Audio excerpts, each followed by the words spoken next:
So, if you're anything like me, you are a cinematographer who often colors their own stuff, and color grading is difficult. There's all this kind of science you have to learn before you can even start doing things effectively. Now, there's coloring is kind of funny because you don't have to learn all that science at first and can get a workable result. But consistency then becomes an issue. Working professionally definitely becomes an issue because there's just standards to meet and stuff like that.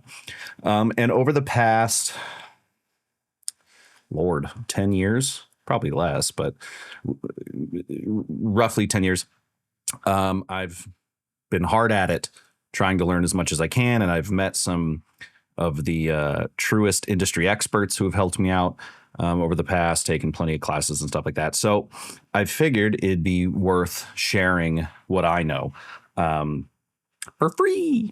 But if you'd like to support me, there's a way you can, and I'll tell you that in a second. So in this video, I'm going to show you my node tree, how I approach coloring footage. This is pretty much the node tree that I use across the board. I don't change it much. It is technically built as a film look, although you could replace the film emulation with anything. This is more about the order of operations and how to go about approaching your grade. Now, the way that you can support me and the way that I'm attempting to help you here, get you a little up to speed, is last year or something like that, I released my node tree as a color grading package on my website, owlbot.co. So you'd go to shop.owlbot.co and get the color grading toolkit. I haven't updated that since I released it, and I have changed some things. There's two node trees in there. One that is completely based on Resolve, so no plugins or anything. And then another one that is my exact node tree that does have slots for plugins, but if you don't have those plugins, you can't use it, obviously. But I explained that in the video you're about to watch. Now, why would you spend any money on a node tree? Well, all that science and stuff I was talking about is all taken care of in the node tree. So little settings that you might miss, like where we're working in DaVinci wide gamut, where's the pivot point? What's that number and where does it go? If I'm using the S curves, where is the middle of the exposure? All that stuff. It's more dummy proof for the person who just wants to drop the node tree on and get to coloring and not have to worry like, oh, did I set this setting correctly? Did I set that setting correctly? That's all done for you. And then from there, because it's node tree and not a LUT, you can edit it to your heart's content, decide what works for you, and do that. So like I said, the video you're about to watch explains how I edit. You can just copy the node tree if you want, but there's likely going to be some settings that you'll miss because I don't click every single node and go through exactly what's going on there. And if you would like to just speed up your workflow, you can just download it, and that would help me make more videos because I don't have ads or anything on any of these. Pay for some food. Food's expensive these days. So anyway, that's the intro. I hope you find this helpful. Let's get to it. All right, so I'm going to show you guys how I'm color grading most of my footage with certain plugins that I like, and then I'm going to show you how you can do it with no plugins for those of you who don't want to invest. A large majority of these are from Pixel Tools, which is made by my friend Jason Bodach. But yeah, so first one, going from Canon to DaVinci wide gamut, and I'm actually using Cinematch for honestly no reason. Does it make it look like the Alexa 35? No. Changes the colors a little bit. This is entirely subjective, and this doesn't do anything. You don't need this, but I have it, so why not? And you could even do some adjustments here if you really wanted. Technically, this was shot on the C70. Took me a while to find, do I have the C70? Is the C70 even, when's the last time I updated this? Oh, there it is. There you go. So that's technically more accurate. Okay. You could also just do a regular color space transform here, but that's what I'm doing. Here is the balance node. Stole this from Cullen Kelly. This is just linear. And then in the color bars, you can just adjust the overall kind of tone. This could be where you would fix white balance issues, but obviously it changes everything. So, yeah, we will get to this in a second because I don't tend to do this first, but it should happen before this. This is the Pixel Tools negative plugin. There's Kodak, there's Fuji, and then mixed is like Ektachrome and Vista, all kinds of fun stuff. But we will leave it on Kodak. 5219 is very common. Well, it's 52. Let's do 5207. Why not? 50D? Almost the same thing. 5205. Yeah, let's do 5207. Why not? And so here is where I will adjust exposure, temperature, tint. So I like the contrast where it's at. And so we'll just kind of eyeball this. Warmer, cooler. I shot it kind of as I wanted, but I'm just going to show you. Yeah, maybe that's what we want. We want that adjustment. And then again, you could adjust your contrast here, which will take you flat to, I don't know what you'd call this, negative gray. But you can do that all in this node here, and then pivot changes obviously where that contrast is kind of placed. But after that, we have more granular controls. So I've got a button there for middle gray, DaVinci wide gamut, so I can adjust. See where middle gray is like pivoting right around his face, which is roughly where you want it. And you can do a little bit of that. You can, with the pivot set to 0.336, you can use this contrast just to do kind of something like that. You can use these. You can even use the HDR wheels if you want to get a little more targeted, you know, if I needed them to be a little less, but I kind of like, let's say that's the look. What does this even do? Yeah, it's not really doing much. Again, I kind of shot it the way I want, but that's where you do contrast. Now, this node, target, 9 times out of 10, this is face refinement. You get actors of a certain vintage or whatever. Maybe you only want to adjust their face. You just pop this on, detect the frame in the face, show me the thing. There we go. There he is. Turn off the overlay. And then here you could so you could make him pop a little more. Sometimes that's good. Change the mid-tone, color boost, tint, desaturate shadow, which can look pretty cool. Shine removal, right? So yeah, that kind of adds some shape to him. And then obviously you've got side lighting, lift left, lift right, gamma left. It's just a very targeted way to adjust the face instead of just using a, what do you call these? Window. And then color and stuff like that. If you need, like I said, if you have a more experienced actress or something like that, you need to smooth them out, something like that. You got the, there we go, beauty. You want to smooth out your buddy, but Kofi here is youthful, so he doesn't need any smoothing, but that's mainly what I use this target node for. You can put anything in there, but I just have it there for default, the face refinement. Choose your own adventure on that one. And then these are my secondaries, right? So these are just preset with some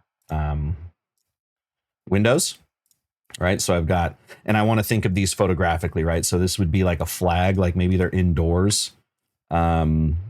Or maybe in this case, I want to kind of bring down the sky. And then these all have outside nodes as well, right? So you can adjust whatever the opposite of is doing. So let's say I want to bring down the sky for some reason and then make his side a little brighter and maybe add a little more contrast, right? Maybe that's the look we're going for. Here I have a preset, just circular power window for whatever reason. And I kind of only use these for lighting adjustments, but obviously you can use them for color as well.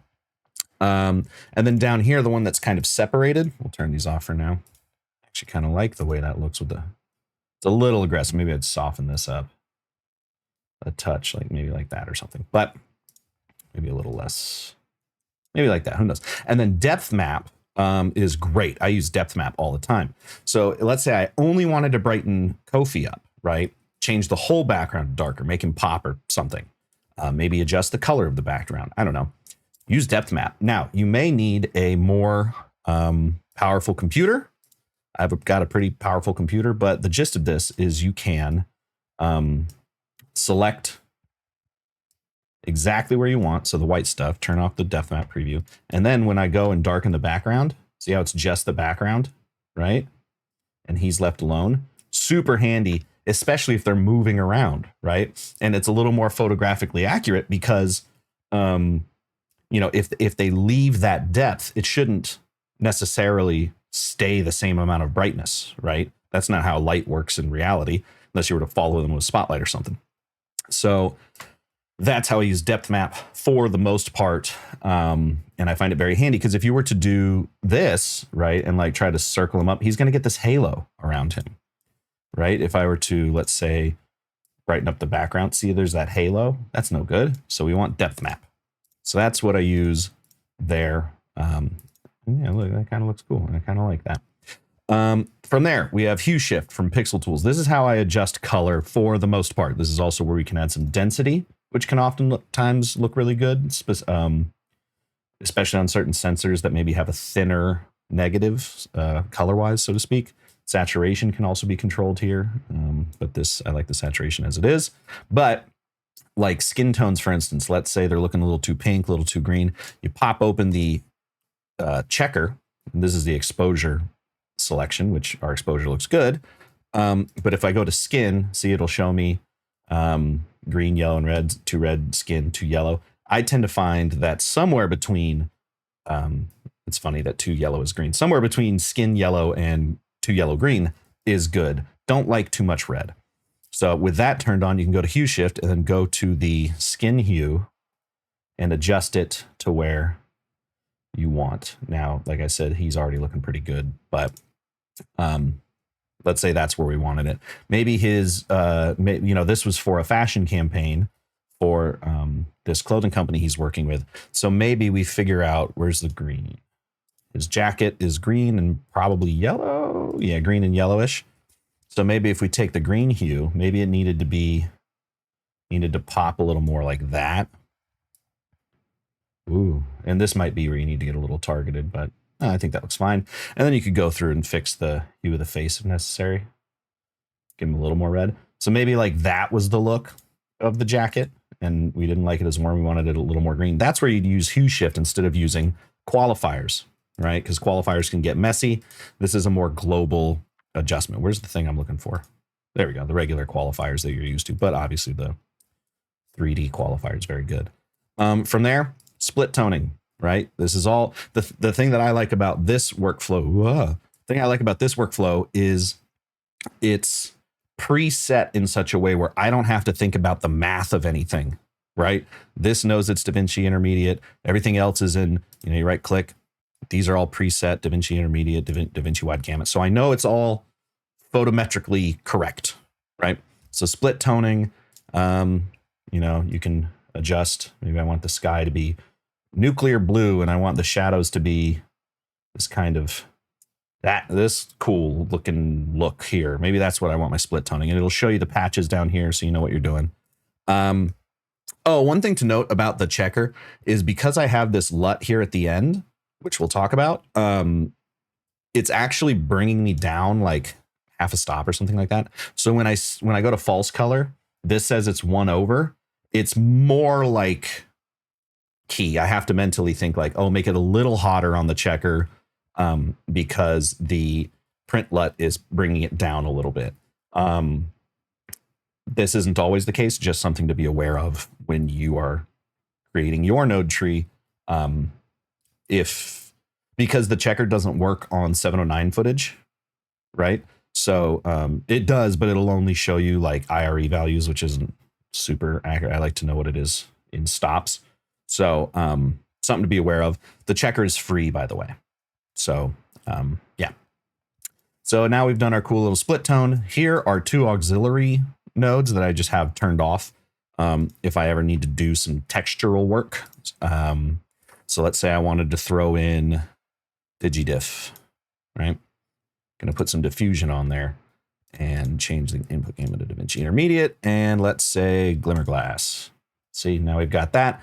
And we can edit the strength with this. This is great. My friend Jake Bain made this, and it's very, very good. You can also use Scatter from the people who make Filmbox. That's very good as well. That is a subscription. DigiDiff is not. And also, I'd like to support my friends. The people at Filmbox are super, super nice. I'll have a Filmbox review coming up. I was supposed to do it like last year, but then I got carried away because it was just so good that I was like, I have a hard time writing reviews. And I'm like, this is awesome because I don't know, I got to just, what can I say that anyone else hasn't said? But that's what I would use the 2 auxiliary nodes for. Something like Scatter, maybe some kind of textural thing, right? So we go from exposure, maybe a little color over here, to color, to texture, and then out, right? And then I have a vignette here. I kind of just leave that on, just a gentle vignette, but it's adjustable, right? You can change it however you want. There's the checker, and then we go into print. And here's some more grain. This is the Pixel Tools grain. That's if I want to make it grainier. And I'll tell you what I mean by grainier in a second.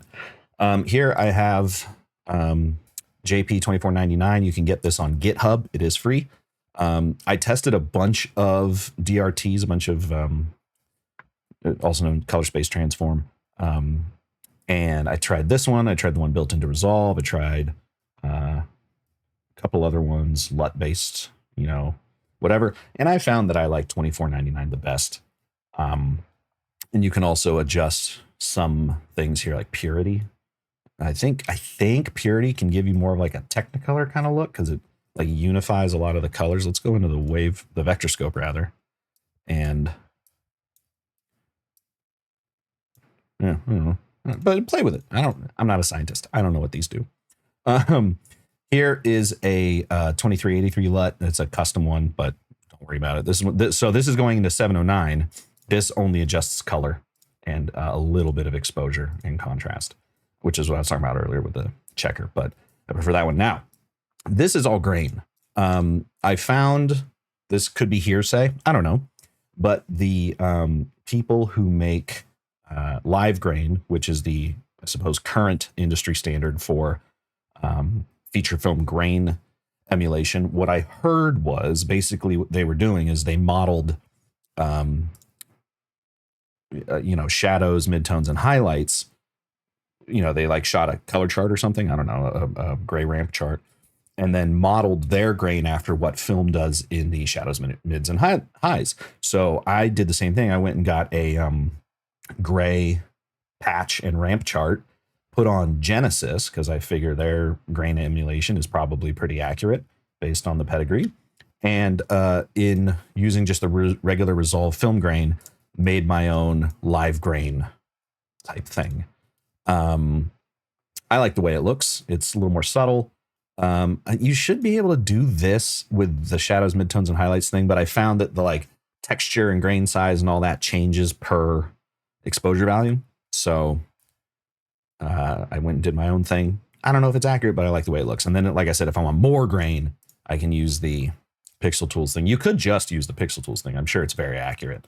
And you choose, the size of the grain you want and the film stock and all that stuff. And it's very, very good. I like the Pixel Tools grain. This is just, again, my like standard. I could turn these off and just use the Pixel Tools grain. So that's my personal node tree. But if you don't want to purchase anything, we can go to here and bring over, this one is the exact same thing, but with no purchased stuff, right? So here, this should be a regular color space transform actually. So that's, this is now straight out of the box, right? Balance, this is where we would probably use this a little bit more. Exposure, we're not using that negative thing. So we have this set to DaVinci Intermediate and stuff. And then you can use the HDR wheels to adjust accordingly, right?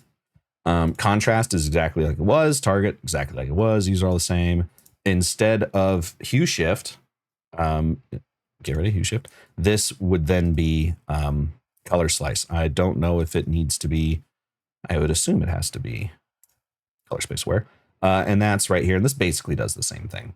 I found that I prefer the way it handles hue shift, but we are doing the same thing here. So go ahead and do that. But let's go to balance and change get us a similar look to before. There you go. Color slice, right? Because what you do in the balance will affect what color slice sees as a color, right? So you want to make sure that's dialed. And you can change what the hue is, where it sees that hue, right? So we can move that. I think that's probably correct. We can make the jacket more saturated. Cool. Right? Maybe that's a little too saturated. Skin, like I said, you can get that so it sits right on the skin tone line. Something like that. And we still have checker, right? Checker's free. So we're keeping it. And then we can actually boost the exposure a little bit because now that's probably a little more accurate. No, actually, I like it darker. There you go. Again, this is a sanity check, not like you have to follow the rules here. But it's especially good for like, oh, where's this sitting? Oh, that's clipping. Because sometimes something is clipping and sometimes something just looks white, right? There's a difference. So I like the way that looks. Split toning. This would be done then. I have the same middle gray node. I bet this still says linear though. That's something I will have to fix. Oh no, I fixed it. Okay. So that's where middle gray is in DaVinci Wide Gamut right there. So now if I go to like blue, let's say, I can adjust the highs and lows of whatever I want. So like maybe like that, right? Kind of like, we had kind of like this thing going on, didn't we? No, Y is not yellow, it's white. Blue. It's blue. So something like that, similar to what we were doing before. Same auxiliaries, same vignette, same checker. And then in print, we've got, there's no way to get $24.99 to export out to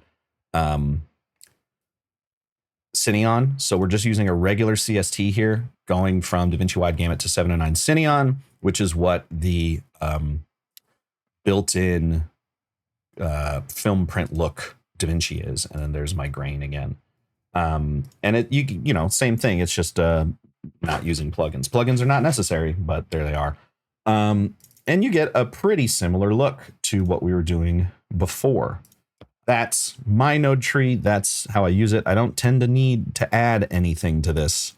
And you know, the node tree changes a lot, or it has in the past.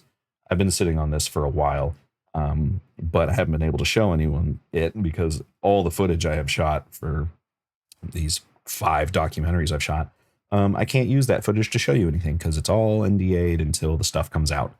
And it hasn't yet. So that's the node tree. Hope you found this informative and helpful.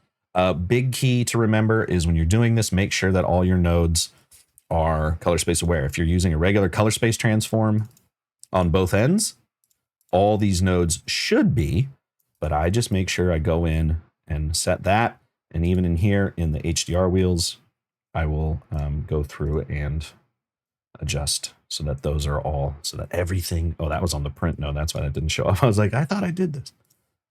Print node does not need to be color space aware. That is a group.